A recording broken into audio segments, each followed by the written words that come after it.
Hello mga kabayan dito sa Kuwait. Nagbili ako ng malunggay, tapos sinugasan ko siya, tapos pahanginan ko, papatuyo ko 'yan.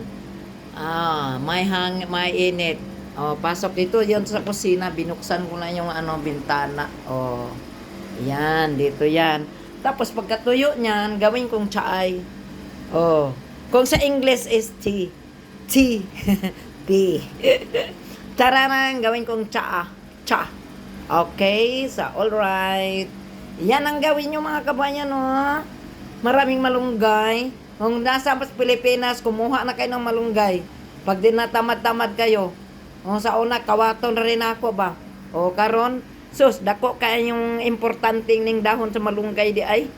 Kaya ato ning itsa ay. Tapos, yun. Pakulo gani na ako ni. Mauna ko kabutangan og kape ug gatas. Yan na. Sabaw, lami, kaayo. Good for the health, malunggay.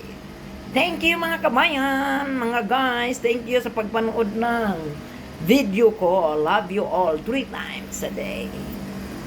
Malunggay, himoong tea.